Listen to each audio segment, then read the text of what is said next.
मध्ये आले तरी कीर्तन मुकामाला कीर्तन करण्यासाठी. स्वतःच्या गावातली एक पंगत एक दिवस समजला 7वा भाग त्यांचा अनेकाच्या उपयोगी पडणारा देह आहे. जाईल का नरकवासाकडे विचार करा. इकडं दृष्टांत इकडं सुद्धा आहे. जाईल का तो नरकवासाला? भगवंताच्या अतिशय जवळ संपत्ती नाही, कमी नाही, आनंदाचा दिवस आहे मायबाप हो. 20 लाखाची कार आहे बसायला, पण वागणं पण ठाई आहे. थोडासा विचार करावा. माय आला जावाई घरला, लेक जावाई आले, पण थोडीशी गमत वेगळी होती. रात आंदोलन लागलं होतं जावयाला. त्यानं घरून निघताळीच म्हणला, बघ काय नाही करतो माझी फजिती सासरवाडी मध्ये करशील, मला लई लाज वाटते बघ, माझा कमीपणा करशील, ओळखू ये द्यायचं नाही, तू सांभाळ केला पाहिजे. एक रात्र एका रात्रीच्या मुकामाला आले होते. मग इकडं म्हशीचं पाणी बंद झालं. सकाळी दूध काढून आणला, 6 लिटर दूध येत गेलं, 3च लिटर आले. शांताबाई म्हणाली, काय हो तुम्हाला कळते की नाही, डोकं आहे की नाही? म्हणजे तो म्हणला, काल रोजा धरायला लावलीस की म्हणला म्हशीला, तुझंच कर्तव्य की, आणि मला डोकं नाही. वगारेला तितकं दूध सोडव काय म्हणले. वगारेचा आज रोजा आहे म्हणला त्याला, काल म्हशीचा होता, आज वगारेचा रोजा आहे. मग काय करतात, रोजा धरल्यावर किती दूध निघणार आहे एवढंच. मग आता फिरवली गोष्ट, म्हणली माय 3च लिटर का असला, परंतु किती घट आहे बघा दूध. असो स्वयंपाक संपूर्ण झाला. लेक जावाई घरून निघाल्या वेळेस स्वयंपाकाला सुरुवात केली. काय भजे, काय पापड्या, काय कुरड्या, काय पुऱ्या, पाकातल्या पुऱ्या. आता बासुंदी चपात्याच करायची होती. बापू तोंडाला पाणी आलं काय रे, मजा आले तुझ्या, काय तुझ्याकडे बघूनच मला ध्यान आले. खमंग वाशी आला बघितलं. मग झालं, बासुंदी करायला सुरुवात केली. पत्राची रूम होती माझ्या, पत्राची रूम होती. रूम मध्ये कढईमध्ये दूध टाकलं आणि बासुंदी घोटायला लागली. 10 वाजता लेक जावाई आले, पाय धुवायला पाणी दिलं. पलंगावर जावाई बुवा बसले आणि लेक मुलींना थोडी विश्रांती घेण्यासाठी घरात झोपली. जावाई वसरीवर बसून पाहत होते. सासूची कसरत, शांताबाईची कसरत पाहत होते. पत्र्याची रूम असल्यामुळे धूर पडला होता. सासूबाईला थोडीशी सर्दी झाली होती. नाकात डोळ्यात धूर गेला. जावाई खिडकीतून कसरत पाहत होते सासूबाईची. काय माझ्या करता कष्ट. मग एकदम शिंक आली. नाका डोळ्यात धूर गेल्यानंतर माणसाला शिंक येते. शिंक आल्या सरशीच नाकातली जी सर्दी होती एकदम कढईमध्ये उडान मारली. काय झाला सगळं, हे बी कलर सारखाच होती, पिवळा कलर, आणि बासुंदी बी पिवळ्या कलर मध्ये आली होती. मॅचिंग ऑटोमॅटिक होऊन गेली. जावयानं मात्र बघलं आणि जावाई होता शहाणा, तोंड परतिलं. बघून तोंड परतिलं. माझ्यासारखा मूर्ख जर राहिला असतो तर असा डोळे वाचून बघत होता. शहाणा होता बिचारा. तोंड परतिलं. सासूची इज्जत खाली करू नये म्हणून सासूबाईचं ताबडतोब आधी जावयाकडे बघलं खिडकी वाटत. जावयाचं तोंड तिकडे बल्ला गेली म्हणजे काय टाकून देते काय बिचारी. मुलगा आणि एकनाथ पाटील घरी आले दुपारच्या वेळेस आणि आल्या आल्या मुलीनं जेवायला वाढायला सुरुवात केलं. 3 ताटं मांडलं. नवऱ्या करता, बापा करता आणि भावा करता 3 ताटं मांडली. बासुंदी वाढली. एका वाटीमध्ये चपाती, कुरड्या, पापड सर्व काही आटम वाढली. वरण भाजी सर्व काही. या बाप लोकांना 2-2 वाट्या खाऊन तिसऱ्याला सुरुवात करायची. पण जावायला शिवलं नाही बासुंदीला. कळलं तुम्हाला? आपोआपच न सांगता कसं कळलं? ज्यामध्ये वाईट आहे हे समजते त्यावेळी मनुष्य स्वीकार करीत नाही. व्यसन केल्यापासून वाईट आहे ज्याला समजते त्याला व्यसन करत नाही. ज्या येड्याला समजत नाही, धडक लागल्याशिवाय जाग येत नाही, तशाला मात्र काही समजत नसते. पण शहाणा होता जावाई. पत्नी म्हणू लागली त्यांची, रुपाली म्हणू लागली, का हो तुम्हाला बासुंदी तर आवडते, एरी भरपूर बासुंदी खाता आणि आमच्या आईनं 8 बासुंदी केली, तुम्ही का खात नाही? बाबांना दादानं भरपूर बासुंदी खाऊ लागले, 2-2 वाटे खाल्ले आणि तुम्ही शिवलंही नाही. शहाणा बिचारा म्हणू लागला, हे बघ रुपाली, आमच्या सासूबाईनं केवढं खमंग वरण केलं, केवढी खमंग भाजी केली, हीच मला आवडते, मला आवडेल ते खाऊ दे ना, तू कशाला मला कोशिश करतेस? मला माझ्या सासूबाईची केलेली भाजी अतिशय खमंग वाटते.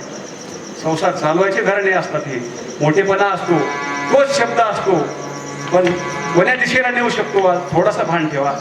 ती मामली सासरे काय म्हणतात, जावाई बापू मी कबूल आहे, मुली द्यायचं ठरविलं होतं लग्नामध्ये, माझ्यानं देणं झालं नाही, पण आता तुम्हाला यावेळेस तुम्हाला मुदी देऊन टाकतो, वाटीभर तरी तुम्ही बासुंदी खा.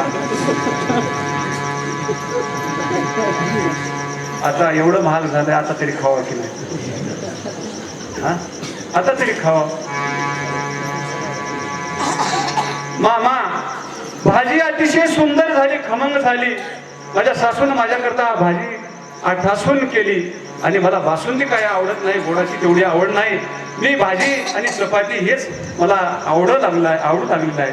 मधून शांताबाई पळत आली, जावाई बापू 5 ग्राम काय देतात, आंबाची सुगीत जाऊ द्या, काय हरकत नाही, तोळाभर देतो अशा सालाला, परंतु एकतरी वाटी बासुंदी खा म्हणून लागला. आता माझं डोसलं खवळलं थोडस. मग आम्ही म्हणला मुख्यानं घरात जा, नाही तर भांडवल उघडं नका म्हणला. सगळं केलं पोटात सासूबाई, गेली घरात तर पुन्हा बाहेर आलं नाही. तेव्हा कळलं तिला, जावायला बघलेलं पुन्हा कापलूच नाही, काही नाही, आरामशीर जेवले. सासरे जावाई मुलगा शेताकडे गेले, दिवसभर फिरून आले, शेतीवाडी बघली. संध्याकाळी जेवणाची व्यवस्था झाली, डबल संध्याकाळचा मुक्काम होता 1 दिवसाचा, आणि पहिलाच करार झालेला होता या दोघांमध्ये, मी रात्रीला तुमच्या बाजूखाली एक टमरे लावून ठेवीन. रातांदळ होतं त्याला, पहिलंच घरीच बोली झाली होती दोघांवर, टमरे लावून ठेवीन, टमरेला मध्ये लगेच करा, बाहेरचं टमरेल राहील, आणि मी पहाटेला फेकून देईन, तुमची इज्जत जाऊ देणार नाही. असं दोघांची पती पत्नीची गोष्ट झालेली होती. आणि जेवायला बसले, संध्याकाळचं जेवण बसले. जेवायला बसल्यानंतर याला पाठ टाकलेला आवाज आला, पाठ टाकलेल्या आवाजानं जवळ गेला जावाई. तिघही बसले, पण जावायांना भीतीकडे तोंड करून बसले. का हो, समजलं? सांगायची तर गरज नाही ना. दिसत नव्हतं त्याला, रात्रीला तेवढं दिसत नव्हतं, दिवसाला हमखास दिसत होतं. त्यांनी परवापासूनच लागलं होतं रातांदूळ, पहिल्याही दिवसाचं नव्हतं ते. तुम्हाला वाटलं काय जन्माचंच होय काय? नाही, थोड्या दिवसाकरता लागलेलं होतं, थोड्या दिवसापासूनच. जावयानं तोंड भीतीकड करून बसलं. सासरे म्हणू लागले, जावाई बाबा भीतीकड का तोंड करून बसल्या? जावाई काय म्हणतो, मामा दीपावलीला तुम्ही चुना लावल्या, आम्ही चुना लावल्या, तुमचा रात्रीला सुद्धा चमकू लागला चुना, आमचं काहीच दिसणार, पुंद होऊन गेलं, चुना पाहू लागलो म्हणून घर पुण्या तोंड परतून बसलं. तर बघा, जाऊ दे ना, आला बरोबर वळू लागला, हुशार होता बुद्धीला तोही. मग झालं, आता सासूबाई फिरू लागली, जेवायला वाढू लागली, पाठ ठेवली पुढे दुसरा. जावायला तोंड करून बरोबर बसलं आणि ताटानं पुढे ठेवण्यात आला. वाटीमध्ये दूध ठेवलं, जावाई बासुंदी खायला आला. त्या दोघा बाप लोकांपुढे बासुंदी ठेवण्यात आली, त्याला दूध ठेवण्यात आलं, जावाई बासुंदी खायला आला. वाटीत मांजर येऊन पिऊ लागलं दूध. बिचाऱ्याला काही दिसत नव्हतं. आणि सासूबाईना दुधाची वाटी आणून ताटामध्ये ठेवली होती आणि मांजर वाटीमध्ये दूध पिऊ लागलं. सासरे म्हणू लागले, जावाई बाबा मांजर राहणार ना, मांजर दूध पिऊ लागलं ना. ते बासुंदी ठेवलं, आमच्या सासून पिऊ जाऊ म्हणलं, मला काय गरज नाही म्हणलं त्या बासुंदीची. नाही बासुंदी नाही, दूध आहे ते. अरे म्हणला, फसलं म्हणला का. सासूबाईला लगेच दुसरी वाटी आणून ठेवायला गेली. खुडकुल्या आवाज झाला, ताटाचा आवाज झाला खुडकुल्या. मांजर समजून मारलंच रट्टा निब्बर. रट्टा कुठं लागला, नेम सापड गालावर लागली सासूबाईच्या. त्यावेळेला सासूबाई म्हणते, जावाई बुवा काय चुकलंय म्हणून मारता म्हणले. तो म्हणला, चूक आताची नव दुपारची होय म्हणला. चूक आताची नाही दुपारची होय चूक म्हणला. गोष्ट वळविला कोणी. सासूबाईलाच कळलं तर जावयालाच कळलं, दुसरं कोणाला काही कळलं. निघून गेली सासू. शांताबाई घरात निघून गेले. जेवण कस तरी आटपलं. रुपालीनं त्याच गोष्टीवर बाज टाकून दिली. हळूसर टमऱ्याला आणून खाली ठेवून दिलं. रात्रीचे 12 वाजले. 12 वाजल्यानंतर गाढव अंगणात मध्ये आलं. कुत्रे भुकू लागले. सासरे बुवाला जाग आली. अंगणातलं गाढव हाणून टाकलं. कुत्रे भोकणं बंद झालं. बाजा खाली टमरेल दिसलं. अरे इथं कोण विसरून गेलं टमरेल, इथं कशाला ठेवलं म्हणून ते टमरेल नेऊन बाथरूम मध्ये ठेवून दिलं सासरे बुवाला. बघा प्रश्न. आता कसं करावं. याला 2 वाजता शेवाला लघवी आली आणि शेवाला जाग आली. तेव्हा टमरेल चापडू लागला. आता कुठं टमरेला, सासऱ्यानं बाथरूम मध्ये ठेवलं. पण थांबणारी गोष्ट नव्हती. हळूच अंगणामध्ये खाली उतरला. उतरून आता अंगणामध्ये कसं लघवीला बसावं म्हणून थोडस बाजूला गेला. पण बाजूला संडास रूमचा खड्डा खणलेलं होतं. ननग्या सासऱ्यानं खड्डा खोदलं होतं. त्या बिचाऱ्याला दिसत नव्हतं. एकदम खड्ड्यामध्ये पडला बिचारा. आई ग असा आवाज आला. आई ग आवाज आला. ऑटोमॅटिकच म्हणावं लागत नाही काही. आवाज आल्याबरोबर सासऱ्याच्या कानावर आवाज गेला. घरामध्ये झोपलेला होता. अरे बा आई ग असा आवाज कोण. सर्वांना उठवलं. बॅटरी घेतला आणि पाहतो तो काय बाजावर जावाई नाही. आई ग आवाज काय घटना असेल. इकडं तिकडं पाहिलं बॅटरीच्या उजेडात काही दिसेना. खड्ड्यात बॅटरी टाकून पाहिलं तर जावाई आहे. जावाई बुवा आज कसं पडलो. मामा मी पडलो नाही. सकाळी आमच्या मागे गडबड आहे. ननग्या मामाने खड्डा बाथरूमचा कसा खणला, किती रिंगा उतरले हे बघण्यासाठी आता उतरलो म्हणला. सकाळी आमच्या मागे गडबड. बघा दिमाग असले असे माणसं आहेत जगात. एक खोटं लपविण्यासाठी 100 खोटे काम करावं लागतात. 100 खोटं बोलावं लागतं. अरे बापो थोडासा विचार करा. मोठेपणा दाखवण्यासाठी लाज वाटून एवढी यातना भोगतो. खड्ड्यात पडून सुद्धा मी खड्ड्यात उतरलो म्हणतो. तसाच आपला सुद्धा त्या जावायच नसून आपण सुद्धा त्याच प्रमाणची माणसं आहोत. एक भजनात बसण्याची लाज वाटते. आपल्याला भजनासाठीची लाज वाटते. केवढी नॉर्मल गोष्ट आहे. पण ही लाज मात्र आपल्याला कुठून येते याचा विचार केलात का. नरकवासाकडे यातनेकडे नेते, मोक्षाकडे जाऊ देत नाही. छोटीशी लाज नावाची गोष्ट आहे. आयुष्य संपत चाललेला ह्या विचार येऊ देत नाही. हे भव रोगाचे माहेर आहे. काय ठुमकशी तू बाबा. काय काय ठुमकशी बाबा.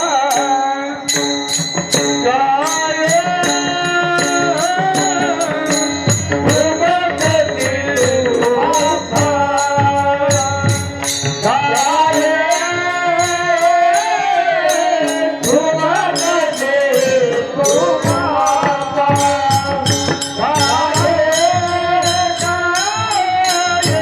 ठुमकशी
असे माझा आयुष्यातला एक एक दिवस कमी होत चालला आहे. अभंगाचे 3 चरण संपले. आता फक्त राहिला एक चरण, फक्त 10 मिनिटाचा टाइम, मोजून 10 मिनिटाचा टाइम, एक चरण फक्त. 11 वाजले. प्राथमिक शाळा केव्हाही भरो, राईट टाइमला सुटायच्या टाइमला सुटलीच पाहिजे. झोपेवली का नाहीतर एक वेळेस भजन करा देवाचं, काय फरक पडला. शंकर हाराज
झालं. एका चरणावर आलं कीर्तन, पण थोडंसं माझं एक काम राहिलं तिथं. पहिली बार आलेला आहो. माझ्याकडे औषधी आहेत, काही 2 औषधी आहेत, त्याची विक्री आहे माझ्याकडून. आणि औषधाच्या किमती काही मोठ्या नाहीत. एका औषधाची किंमत आहे 51 रुपये आणि दुसऱ्या औषधाची किंमत आहे 21 रुपये. ते औषध मात्र घेतले पाहिजेत. ज्याला ज्याला गरज आहे त्यांनी घेतलं पाहिजे. आणि ज्याचा औषधावर विश्वास नसेल त्याला उधारी दिलं जाईल. उधारी. ज्याला विश्वास नसेल त्याला उधारी घ्या, आणि ज्याचा विश्वास ठाम असेल तर त्याला नगदी घ्या. काय विचित्र माणूस आहे होय. मग बिमारी तरी विचारा, कोण्या बिमारीवरची औषधात विचारा. पाहिजे रागावे ना तुम्हाला. बरं सांगतो मीच, जाऊ द्या. एक औषध आहे, ज्या मुलाचं लग्न होत नाही त्याला औषध देतो. असतील का तुमच्या गावामध्ये पेशंट? असतील तर घ्या माय बापू. माझं काही म्हणणं नाही, म्हणजे गिराईक होते मला कळते. इथं पोराचे काही लग्न रुकलेले असतील, होत नसतील, ज्याच्या घरी कोणी पाणी सांडत नसेल तर त्याने घ्या. 51 रुपये गेले तर गेले म्हणून घ्या, मन मोठं करा. आणि विश्वास नसेल तर उधारी देतो. गुण आल्यावर द्या, काही हरकत नाही. बर 21 रुपयाच्या औषधाची बिमारी सांगतो. ज्या सासूमध्ये भांडण होत असेल तर त्यानं मन मोठं करून 21 रुपयाचं औषध घ्या. गुण आला तर पैसे द्या. माय गुण यायला गेलं तर तुम्ही तिकडे ना आम्ही इकडे. घ्या मन मोठं करून.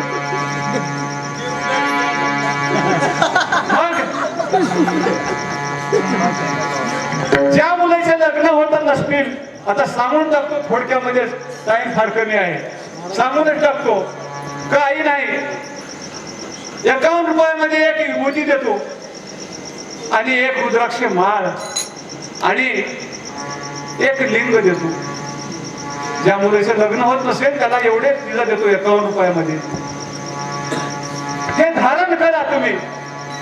ज्या मुलाचं लग्न होत नसेल त्याने आपल्या अंगावर धारण करा. तुम्हाला लिंग धारण करा वाटत नसेल, माळ करा. काही माझं म्हणणं नाही, त्यामध्ये भेद नाही.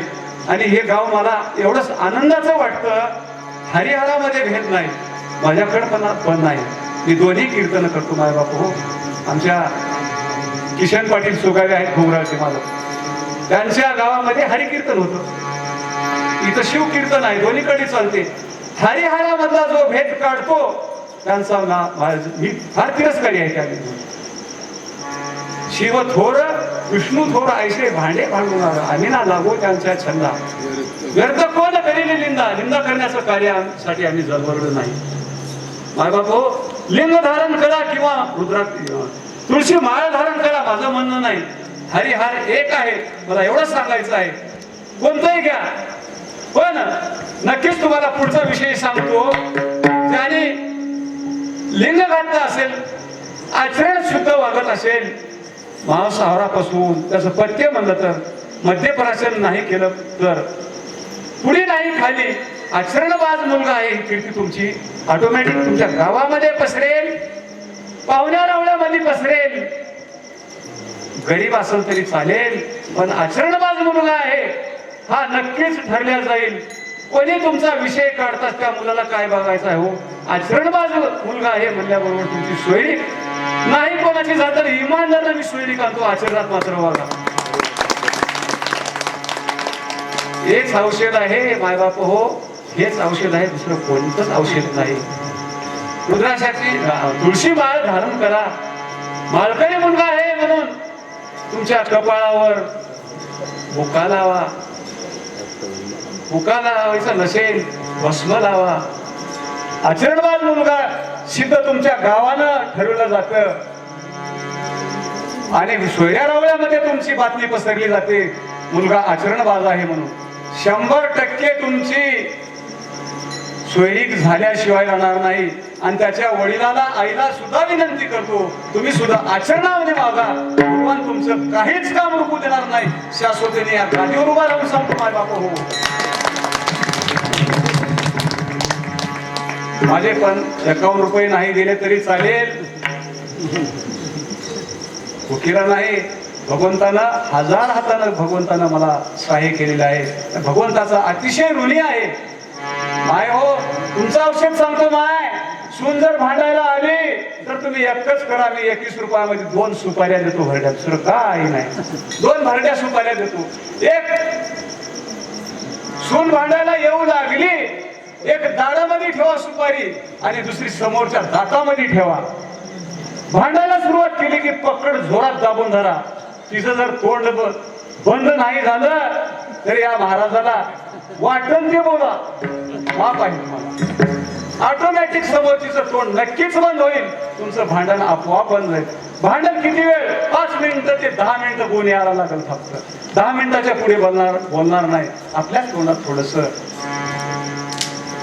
कडल्या शब्दानं सांगतो, आपल्याच तोंडामध्ये थोडी माती लागेल. किती दिवस राहायचं आहे? आम्हाला सुद्धा राहायचं नाही माय बाप हो, आम्हाला सुद्धा इथं काही दिवस राहायचं नाही. साठी बुद्धी लाटी जवळ आलेला आहे क्षण. कीर्तनाचा टाइम सुद्धा संपलेला आहे. आमचे सुद्धा मसनात गवल्या गेलेले आहेत. संध्याकाळचे 4 वाजले, मृत्यू जवळ आहे. कशाला उगीच चांगलं वागा. झालं औषधाची विक्री असेल तर कोणी घ्या, भरोसा असेल तर घ्या, नाहीतर नाही घ्या. आचरण सोडू नका. भगवान शंभू महादेवाची कृपा झाल्याशिवाय राहणार नाही. ठाम मनामध्ये विश्वास असला पाहिजे, ठाम विश्वास. आणि मायबाप हो, शेवटचा चरण. लक्ष्मणा मने सावध होय, लक्ष्मणा सावध होय,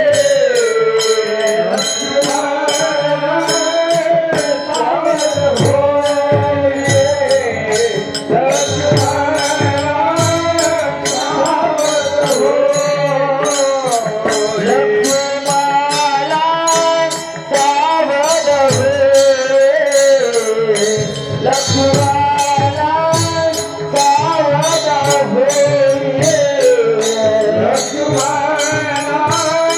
सावध होय,